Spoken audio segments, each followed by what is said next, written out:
Parents, is your teen college ready? Are you feeling overwhelmed, stressed out, or excited about your teen applying to college? Do you know what colleges are looking for? And if your kid gets in, do you know what you'll pay for it? College admission has never been so competitive or expensive. Shellee Howard will take you on a journey to help you and your teen get college ready. Now here's your host, Shellee.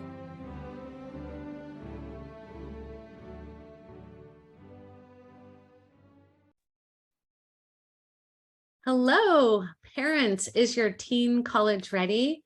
My name is Shellee Howard, the CEO, and I am so excited to introduce our guest tonight. Matt, can you please share a little bit about yourself?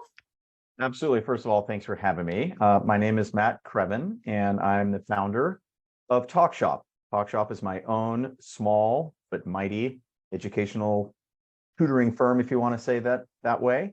And I work with high school and college students one-on-one and in group workshops, and I facilitate these live workshops that develop effective communication skills. That's the short version. I know we're going to get into it a little bit more. Outstanding. A little bit of context, maybe you can share with our listeners. I know we were talking beforehand, and you are in the thick of the teenage world. How did you get into the communication arena, and how do your teenagers enjoy that piece? Yeah, all good questions. Teenagers enjoying how to communicate. Mine, not so much, but let me back up and give some context to you and to your listeners, because I think that is important. There's really three key pieces of my background that have brought me to launching my own business about 3 years ago.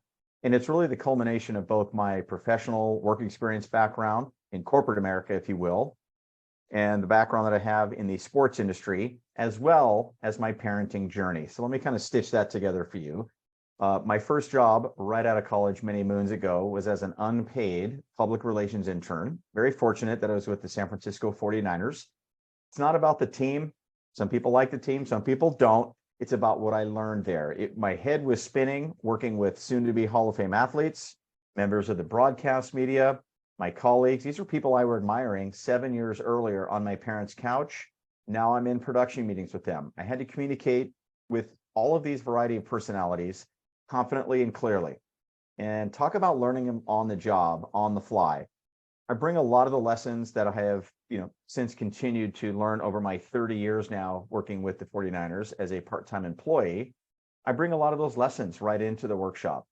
The second piece is the real world background, working with Microsoft, FedEx, Franklin Covey, just to name those three, over the course of a 25-year business development journey, being able to pitch, present, how to listen, how to navigate conflict, internally and externally, how to run productive and effective meetings, all about the art and science, if you will, of how to communicate effectively. We bring a lot of those lessons right in to all of my workshops. And third, but really it's the most important for me, is I'm a parent too. I happen to be a single dad of two teen boys, 14 and 18. And now I can answer your question. How do they like it? I will answer it this way. They often hear me, and especially over the years when we were all conducting business over Zoom, my younger one said, Dad, I always hear you tell your people that you're talking to that your boys are your case studies. What does that mean? And why do you call us your case studies? I said, first of all, you are, because you're mine. And so my two boys are very, very different, but it's a part of the background that I bring. One is on the spectrum, one is not. They communicate very differently. So they handle it. They know this is what I do for a living, and they kind of roll their eyes because that's what teen boys do. But I know they're absorbing it, and it'll pay off somewhere down the road.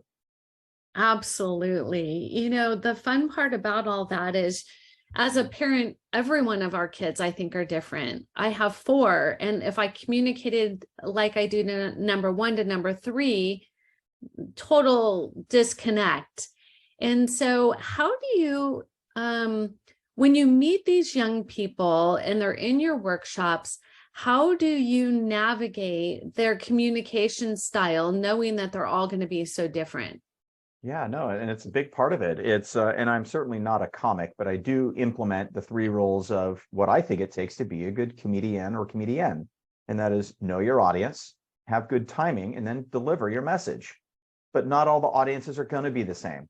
For example, student may be a little more on the reserved or shy side, and they may not be as comfortable to advocate for themselves in high school, to go up and talk to a teacher or maybe another adult or a coach. So learning how to just, in a way, start. And I'll back that up by saying, look, are you a musician? Do you like to play an instrument, or are you an athlete? Good. How were you that first day when you were playing the violin? You probably weren't very good. It takes some practice, but you started. So it's really about getting these students to start building habits now that will lead to skill for when it really does matter. So yeah, that's a big part of it, because not everyone is outgoing. There's reserve, there's shy, there's learning disabilities, there's a lot. But that's the way I address it. And I think I don't want to say it's universal, because there is no one size fit all, but I think that's the way I approach it, and they seem to get it. When I use the music analogy or the sports analogy of, no one starts out as an expert, but they start. So that's my answer to that. So fascinating. Last night I was talking to one of my students.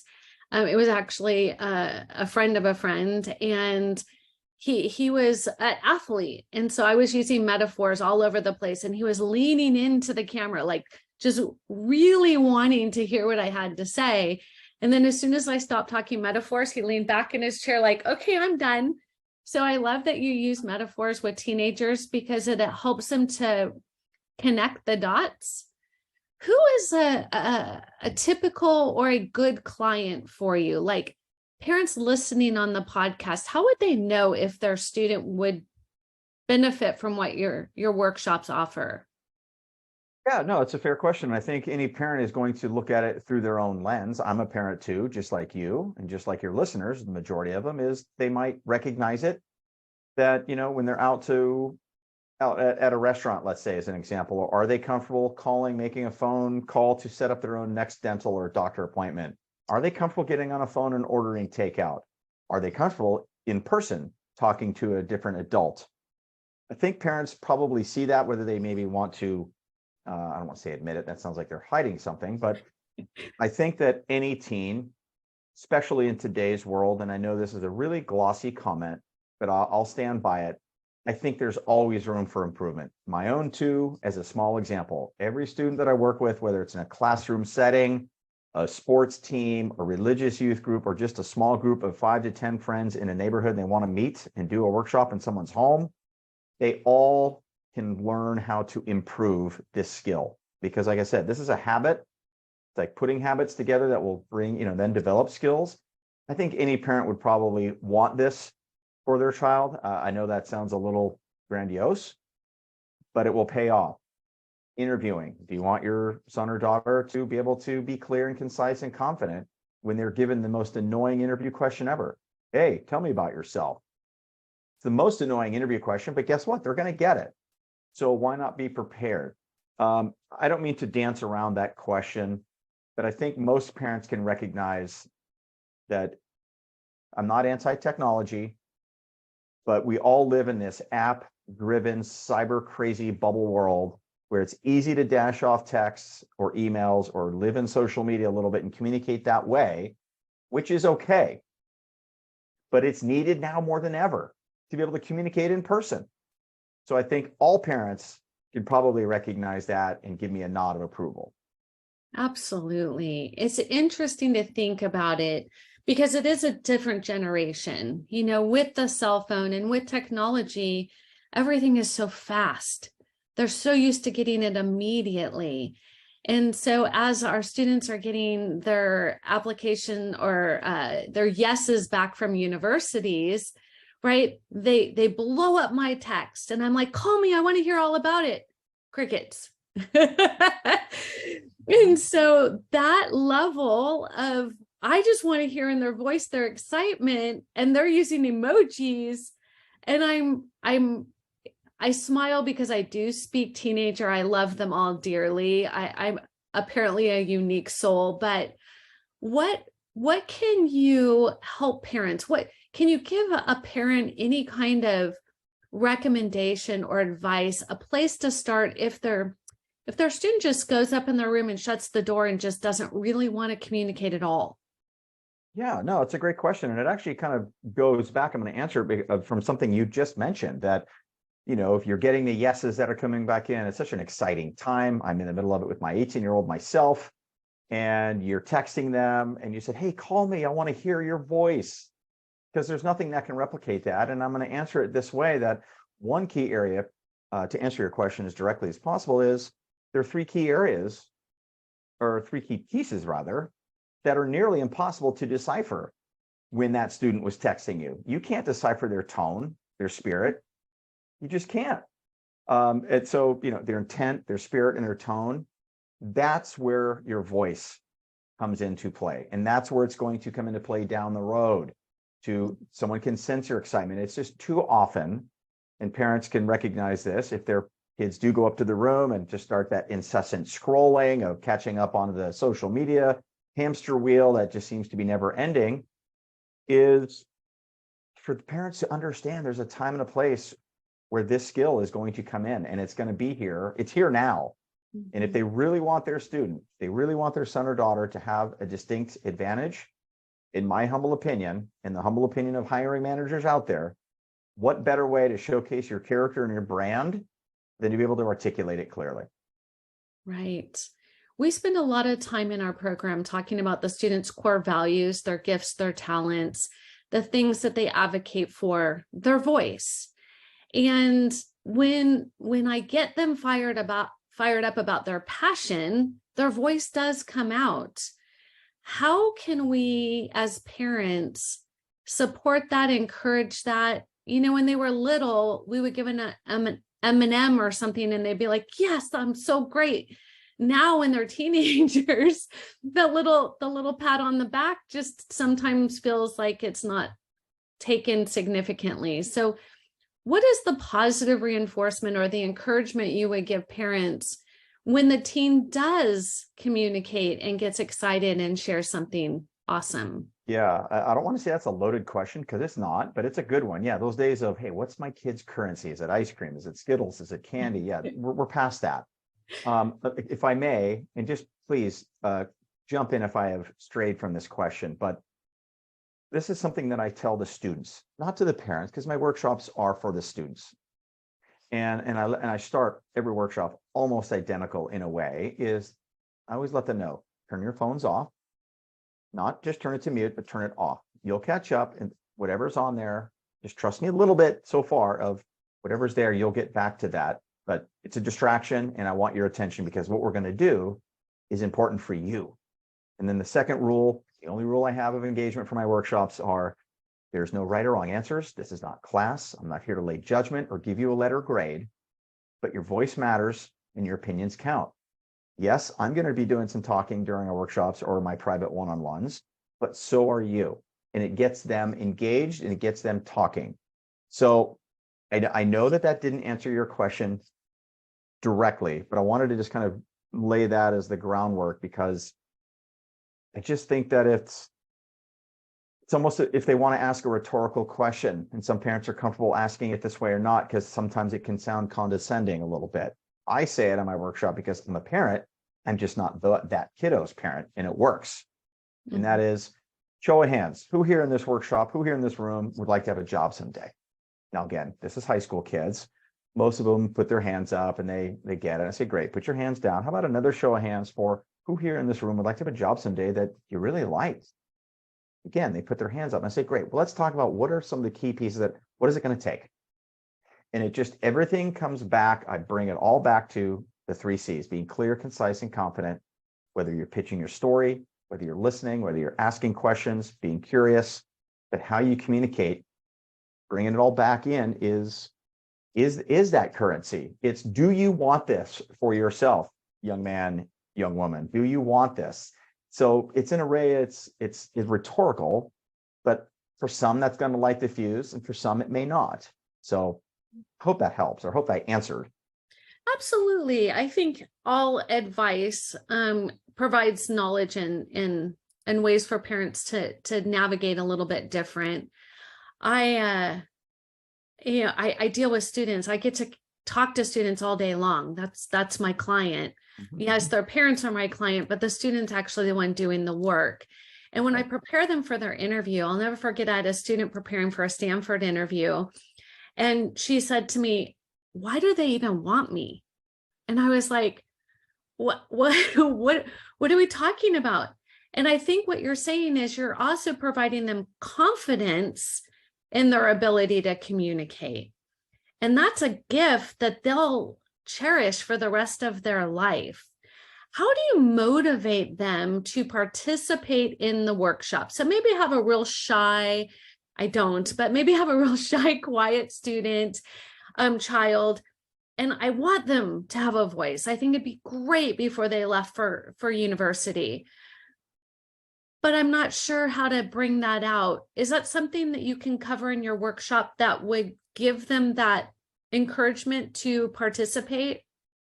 Yeah, and again, every student is different. Some are a little more driven than others. Some see, their immediate future. They know what they want to do and they're going after it, and others don't, right? And everything in between. I've been in so many classrooms where some are not just shy, but English is also their second language. So there's barriers, at play here too. In that scenario, I'm listening to you because I do try to listen. You mentioned giving them the confidence. And I just want to make sure I repeat this one more time, because I think it's important, is at the, there's a few different key cornerstones of my programs. And really the overarching is, what are the 3 C's? How do you become clear, concise, and confident? And how do you apply them? Mm-hmm. When you do become clear and understand how to build those habits of becoming a clear communicator, how you can become concise, which is a lot to do with attention spans, how minimal they are, and how you become concise in your communication skills. You put those first 2 C's into play, then the 3rd C naturally just happens, and that's the confidence. But that is you putting things to practice. Putting it to practice. As I mentioned earlier, becoming a first chair violin doesn't happen overnight, or becoming a medalist in your swim meet. You have to practice it. So I just wanted to back up, but giving them the confidence is having them practice during the workshops. Mm-hmm. Let me give you an example. I will ask, there's about 6 different breakouts, if you will, over the course of a typical 60 to 75 minute workshop, where the students are doing a fair amount of talking, because it makes it real, the issues and concerns that they are facing in their day-to-day as it relates to how they communicate, that gets brought up right away. And then we hit those along with the core curriculum of the program. Mm-hmm. So it gets them talking. So the whole point is they're actually communicating to each other and to me during the whole workshop. They're not listening to me lecture them. Mm-hmm. And it's not a seminar. So that's a big piece of how I've, put together this curriculum, is I'm engaging them now as a facilitator. That's my job. Mm-hmm. And I love that challenge. Mm-hmm. I like the challenge, and guess what? The students get challenged too. I challenge them in a good way. Sometimes bring a little, moments of levity in there to get them to lighten up a little bit, whatever it takes. I'm fine, but they will be doing some talking, and that's putting these 3 C's into play during the workshop. Therefore, they leave with some immediately usable tools that they've learned that they can now put into play the minute they leave the room. The next conversation they have, they can start to put this into play. Mm-hmm. I can't hold their hand through it. That's the goal. Yeah, it's interesting. When I'm talking to a potential teenager, because we don't allow just anybody into our program, they have to want it. And when I'm talking to a teenager, I will ask them, tell me about yourself, right? That's the hard question. And they'll kind of almost like sink in and kind of whisper, just so humbly. And I'm like, I know your parents taught you don't brag, don't boast, like people don't like it. And I'm telling you that if you do not scream from the very top of the, building, how amazing you are, colleges will never know. So helping them getting that voice, which is what you're offering to families, is huge. When we prepare them for interviews and when we get them ready for their applications, it's like pulling teeth to find out that they're a National Merit Scholar. I'm like, if I was a National Merit Scholar, I'd tell everybody about it. These kids are so humble. And I don't know if it's because, we tell them don't brag, don't boast, people don't like it. Or is it society? Or is it just who they are, right? Socialism or just how they're born. But for those kids who it's not a natural thing, your program, what I'm hearing is will bring that out. It brings it out, but it also explains to them and gives them the why it's important to be able to be confident. And there's a fine line. You and I know this as adults, and other adults that are listening to this, the parents, realize in our work world, in our real world, it's not a great look to be with someone that is just all the time arrogant. Mm-hmm. But being confident is different. And yes, you pick your moments and you pick your spots. But yes, if someone's a merit scholar, they should absolutely know how to tactfully and humbly communicate to the question you asked. Tell me about yourself. I mentioned it earlier because I always find that question extremely annoying, because no one really knows how to answer it. And when you're a high school kid, you probably don't know how to answer it either. And I give tips on that throughout the program because, like I said earlier, that question is going to come up. Mm-hmm. So yeah, it's, for some, they're going to have it. Maybe they're just not as comfortable, tooting their own horn, so to speak. And some are just really shy and reserved as it is. Mm-hmm. So when it comes to speaking about themselves and their accolades, that might be a little tougher. So, like I said, some might be shy, just really reserved. Some you need to rein in because they'll talk too much, and everything in between. And that's fine. But I kind of hone this into a very specific, those 3 C's and where they apply, why they matter, because they apply almost to every conversation, whether it's school, mm-hmm. conversations at home, whatever the family sphere might look like, in their relationships. Mm-hmm. When I'm saying relationships, I'm saying mostly social for a high school student, but those relationships and how to communicate and building and maintaining relationships are going to be a real distinct advantage to them as they get into college and in the real world, because that's really at the stake. This is all about, is maintaining those relationships. Mm-hmm. and ultimately getting them as college and or career ready as possible. Sure. So yeah, I think it's, and this is exactly, you answered it. This is why I do it, because I know how important it is. Mm. So if a family wanted to get in touch with you, what would be the best way that they could reach out and connect? Yeah, the best way, I think, is really the website, because all of my social media is there. It's kind of funny, I'm saying social media when I'm saying, hey, have real conversations, but they want to connect with me.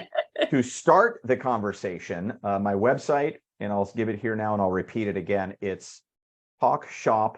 So it's TalkShop, talkshop.company, not .com. So it's talkshop.company. There's a contact me there. There's a way to connect with me on LinkedIn, Facebook, Instagram, etc. I obviously am always open to hearing from parents, even if they want to learn more about the workshops, the private sessions, the learning outcomes that come from this. Certainly open to talking to anyone, of course. Outstanding. Thank you so much for being on the show. We are grateful for your time. You bet. Thanks for having me.